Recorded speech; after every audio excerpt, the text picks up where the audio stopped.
Hello and welcome to virtual open house for MacEwan University.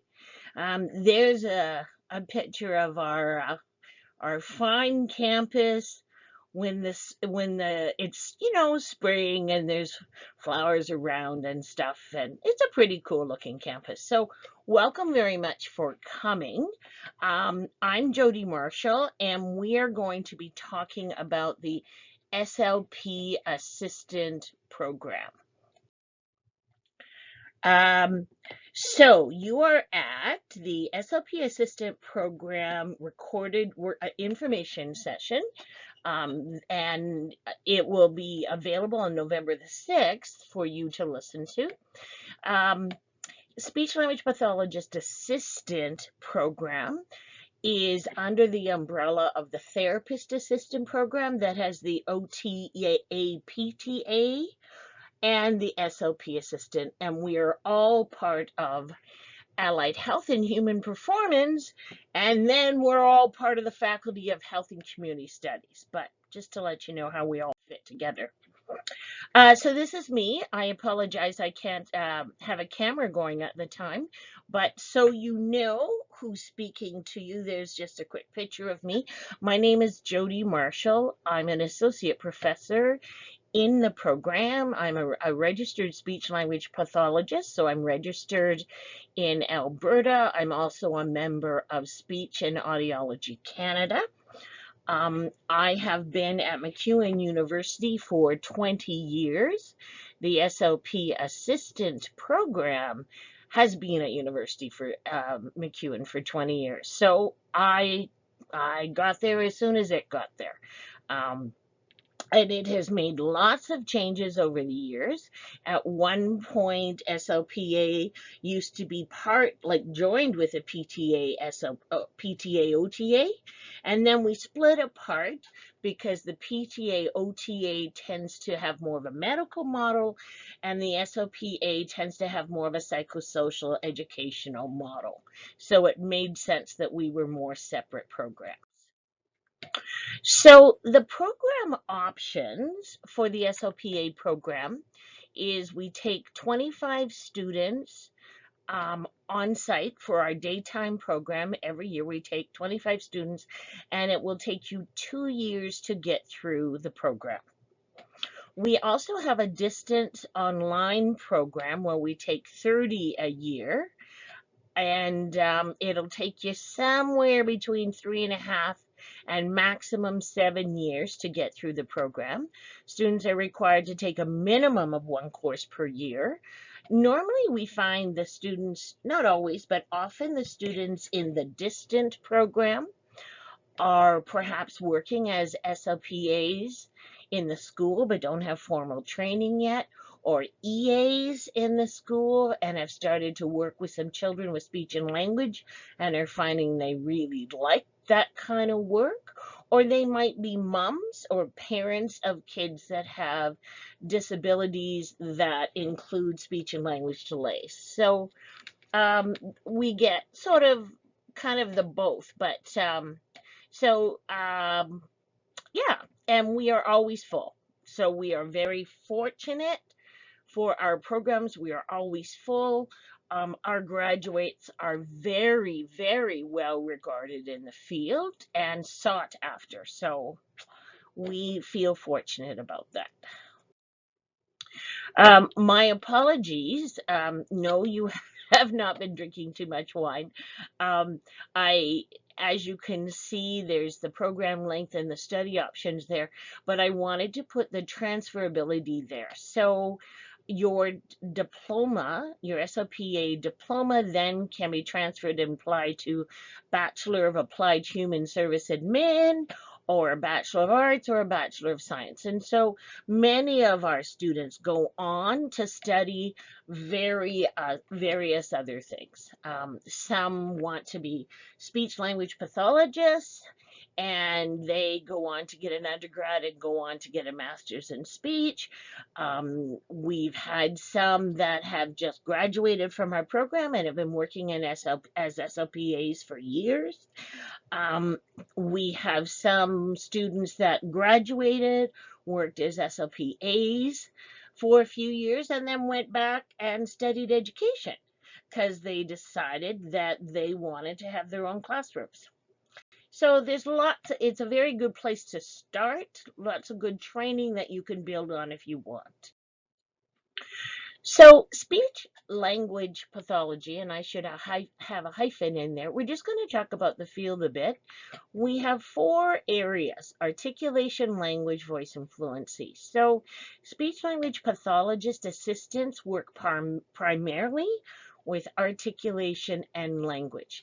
The key with an SLP assistant is that an SLP assistant is always supervised by a speech language pathologist, always. There's different levels of supervision. There's direct, there's indirect, but you are supervised by a speech language pathologist, and you actually are a huge, huge asset to the field because you can make sure that kids get way more therapy than the SLP could just provide themselves.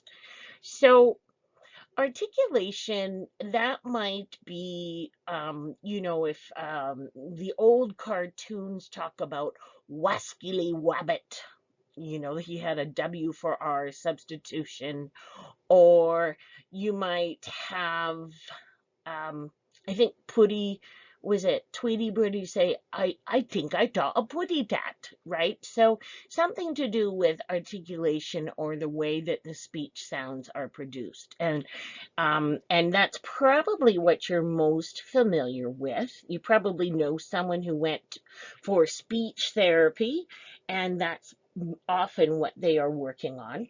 Then we have the area of language disorders, and so that could be young children who, for example, are 2 years old and have no words.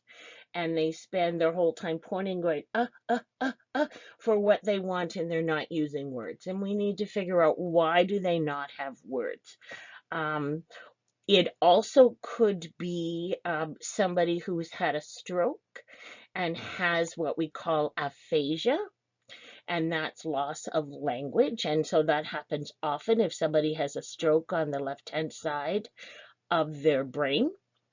So I'm giving examples primarily of children, and that's because, as I said, speech and language pathologist assistants are always supervised by SLPs.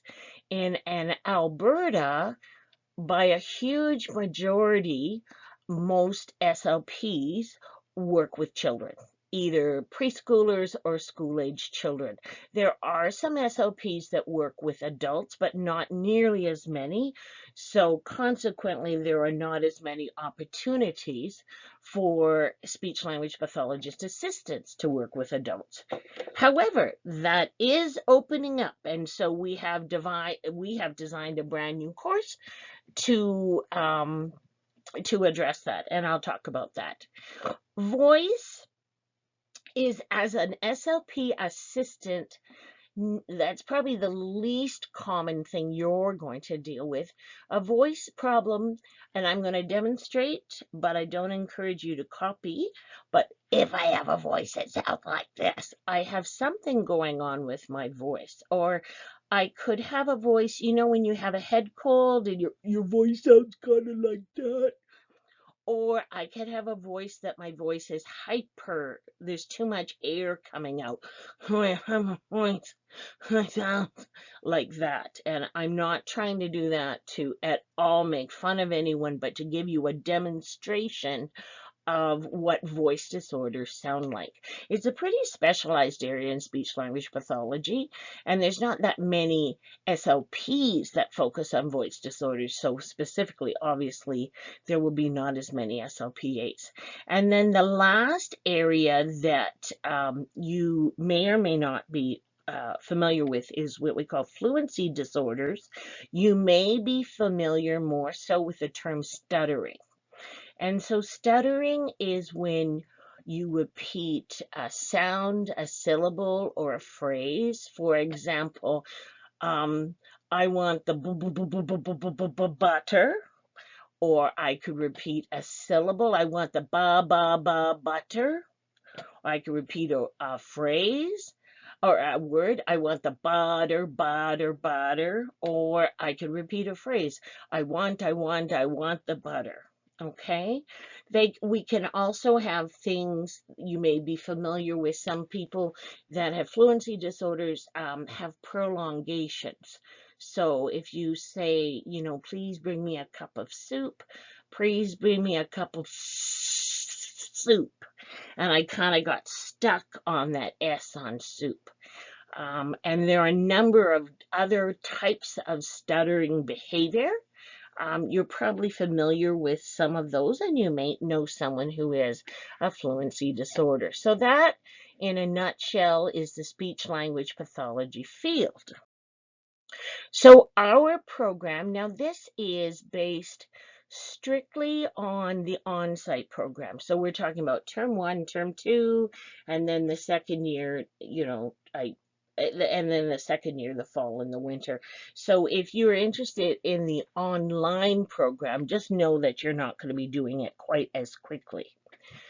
So your first course, or one of the first courses you take in the first term, one of the courses you take is interpersonal communication, INTD 105. And what's exciting about that one is that the course is a common course for many of the programs in therapist assistant. And so we have students from SLP assistant in that program, in that course, but we also have them from physiotherapy and occupational therapy assistant. So you get some contact with a similar profession. And we also have some students in that course, we've mixed them up, from corrections. So you get some contact with some assistants or some people that are going to work in corrections, which is a more dissimilar practice. But as you know, when you work professionally in a social services field, you're going to be dealing with all kinds of different professionals. So we need to practice communicating with them. We have introductional psychology, and introduction psychology is just what it sounds. You're in like I said, a psychosocial field. And so psychology is extremely relevant. Certainly, I have an undergrad in speech pathology, and I have a master's in adult education. And when I did my undergrad many, many years ago, I had so many psychology courses.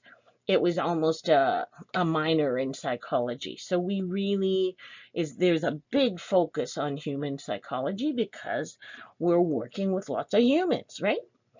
Then there's a 2-credit course called The Roles and Responsibilities of Paraprofessionals in an Education Setting.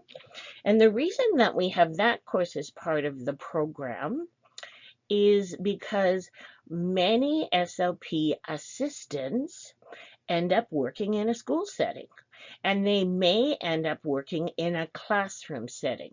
So early education classrooms are set up in Edmonton different public schools, and children that have severe communication needs and often have other needs go for early intervention, right? So that we can give them a boost and increase the likelihood they will succeed.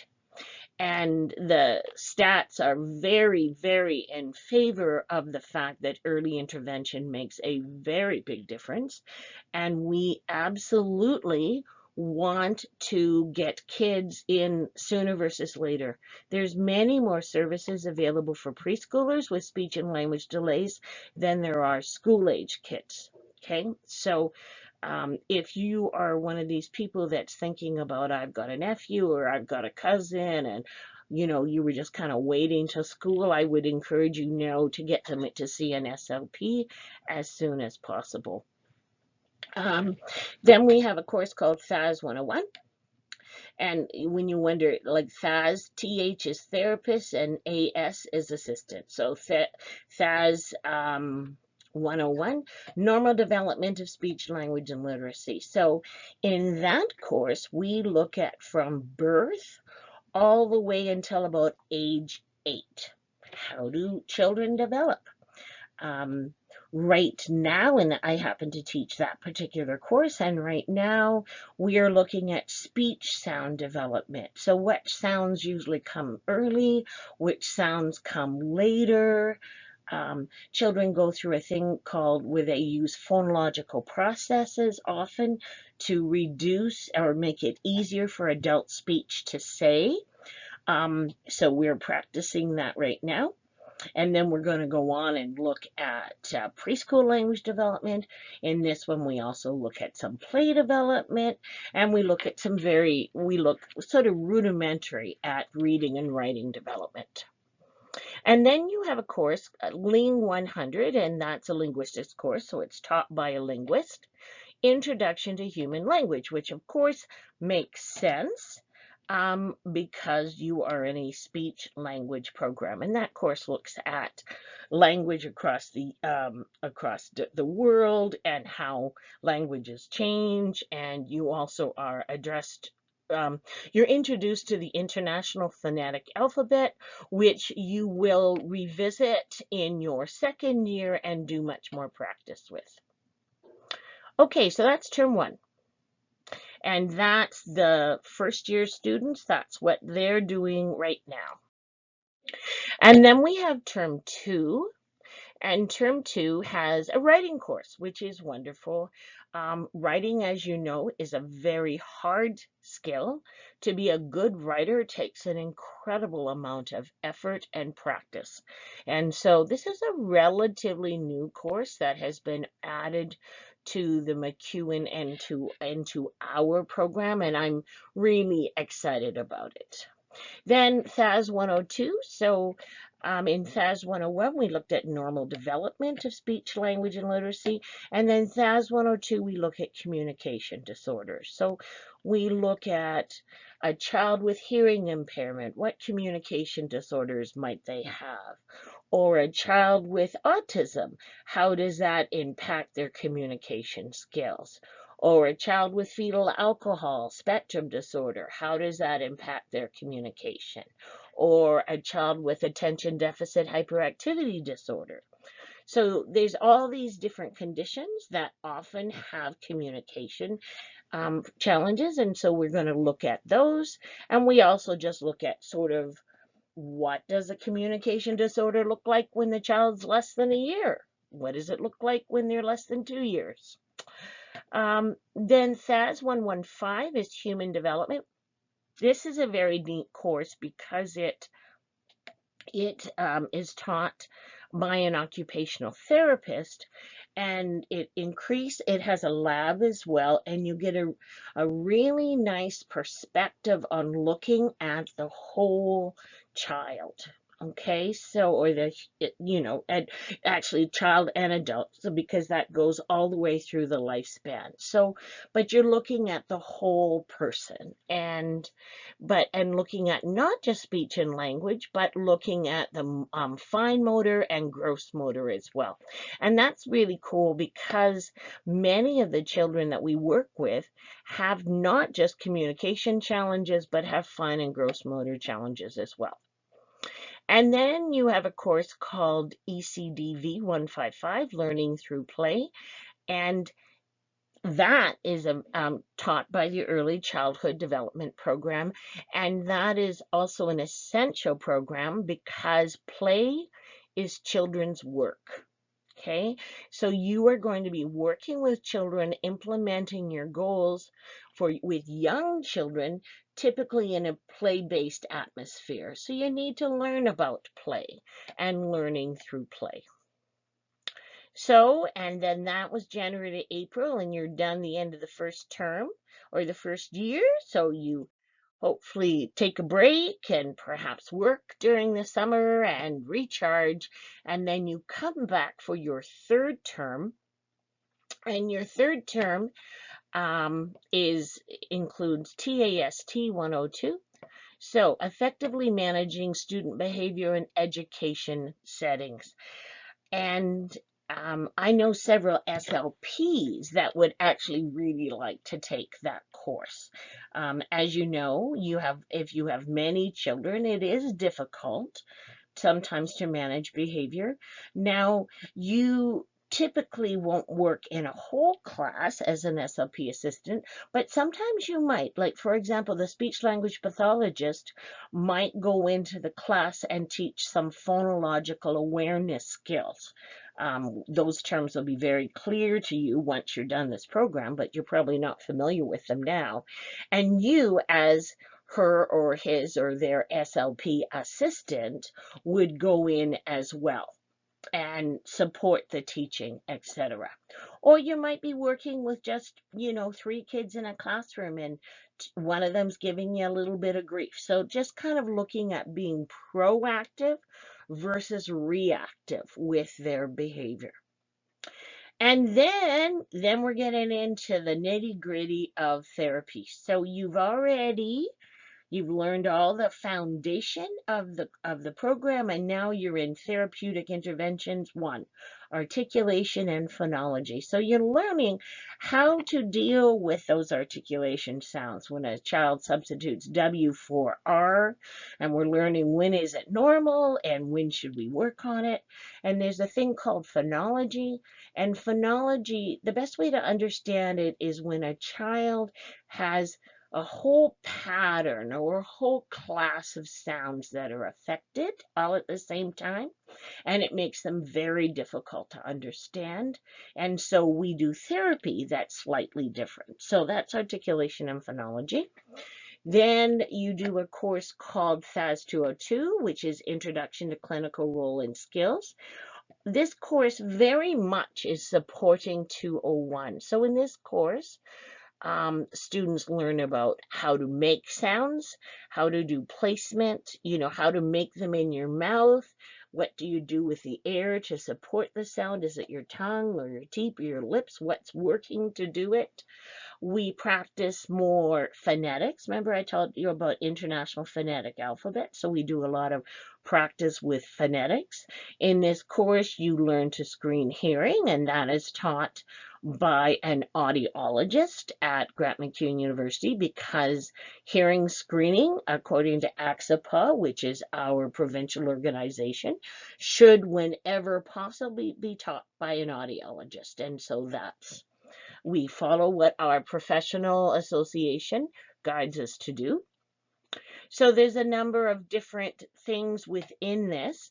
There is in this course a very small part on working with fluency with children. It seems to be that there's being a slight more role for SLPAs to work with children with fluency disorders, perhaps on your placement. So we introduce you to therapy and what they would do. And then there's a very small section on voice disorders in children.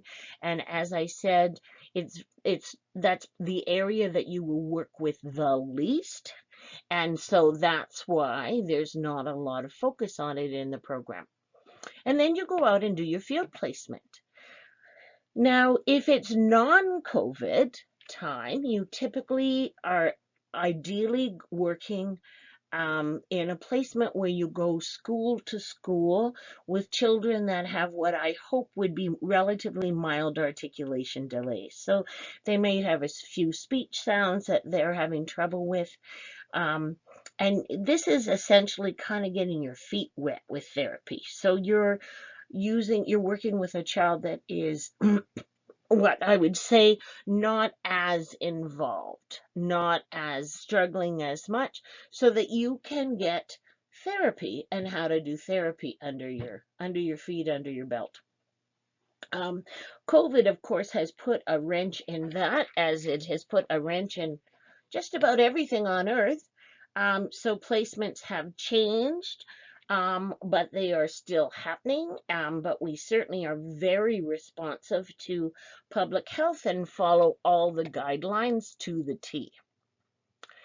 And then the final term is working, so it's FAS, so Therapist Assistant 213, working with language disorders. And so when we talk about language, we talk about three different parts of language. We talk about form, so that's talking about putting sentences together. The boy skipped down the street. So, you know that we know that the boy goes before skipped. We don't say skipped the boy down the street. So, putting sentences together. We talk about meaning. How do you know which words to use? Vocabulary. And we also talk about a thing called pragmatics. So, that's the social use of language. So, you know, you use language differently depending on who you're speaking to.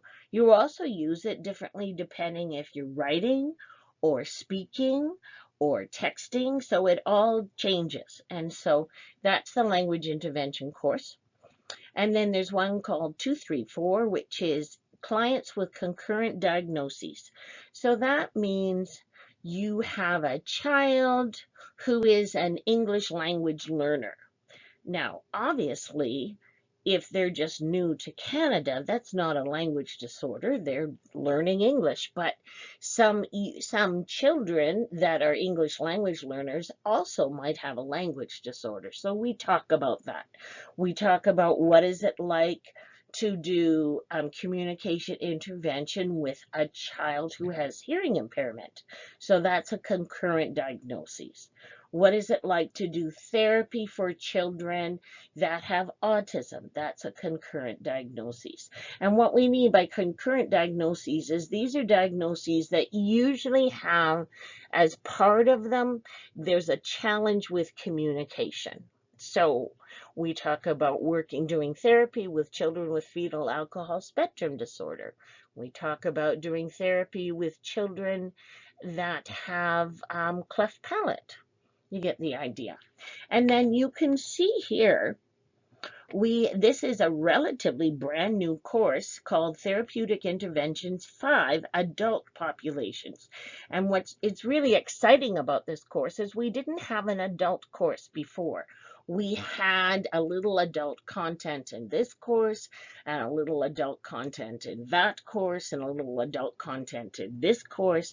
And what we've done now is we have taken all the adult content and put it all into one course. And so we are seeing within Alberta and Western Canada that it's increasing likelihood that there are more opportunities for SLPAs to work with adults. And because of that, we want to be responsive to the field. And then you go out and do your second field placement. And like I said, in non-COVID times, ideally you end up at a placement that would be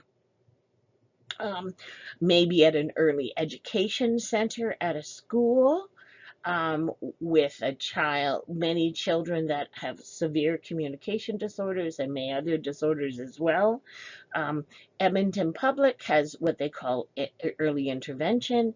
Edmonton Catholic has what's called 100 Voices, and there's various early intervention kind of programs in Sherwood Park, in St. Albert, Leduc, all over the place. So ideally, we have you working in that kind of a setting with clients that we would say are more involved. So their communication is more impacted. They have more things that they're dealing with because you've already had sort of a snippet of therapy. You got your feet wet before Christmas, and now you're really getting into therapy. Okay.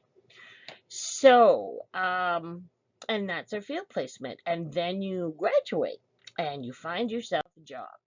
So what does that look like? Well, as I mentioned, early education sites, when we started graduating SLP assistants, they started coming to us and saying, Can we bring pizza? We want to talk to your graduating class, because they realized how well trained they are in speech and language. And many children in early education have speech and language problems. Unfortunately, we had a number of cuts in the education system about a year ago. You may or may not remember. And so there were many early education sites. They were actually opening more and more, and they had to close some down due to funding cuts. And so I'm actually not sure exactly how many sites we have at this point. But the early education sites are usually based in schools. But their children, there used to be a thing called program unit funding. It's called PUF funding, and children could access funding for 3 years. Unfortunately, I believe that the funding has been cut too, and I think they can only access funding for 2 years, which is very unfortunate. And so there's certainly some lobbying by speech paths at this time, because that's really a concern. We can make a big, big difference when kids are younger. You might work at a health unit. You might work at a health unit with preschool children at a health unit, or you might be based at a health unit, and then you could go school to school to school. There are different home-based early intervention programs that you might work with. You might work with, say, an SLP that's working in private practice, and she has hired you to be her SLPA within private practice, and perhaps she is working with clients with autism or Down syndrome or apraxia, which is a term you'd be familiar with once you join the field. Or there are companies that are private companies that specialize, so CASA, Children's Autism Services of Alberta works all with children and young adults with autism. Or there's CASE, Center for Autism Services Edmonton, and they also provide a lot of service of children with autism. Autism is rising, and the numbers are about 1 in 66 births at this time. And for males, it's 1 in 40 something. So it's something that we see a lot more now. But there's certainly lots of children with Down syndrome and apraxia and various things. Or you might work with adults. There are a few SLP assistants that are employed at Glenrose Hospital. There's some at Foothills Hospital. I have been teaching at MacEwan for 20 years, and of my students, there's sort of a handful that have ended up working with adults, but hopefully that will change. Okay, as more opportunities come available. So, what are you going to make? Somewhere around $24 to $30 an hour. With Alberta Health Services. That's as of like last November. Somewhere between 23 and 29. Now that's a bit dated now, but I suspect it's still pretty similar. Within Edmonton Public School Board, Alice had quoted an average wage of about $25. So just to give you an idea, $25 an hour. I thoroughly encourage you to look at the SLP Assistant website. I don't think within this recording, I tried before and I can't show you the website and do the recording at the same time. That is the link there, but I strongly encourage you to look at the website. All the different courses are described, and hopefully it can reinforce some of the things that I've shared during this info session. So you might be left with some questions about the SLP Assistant Program. And if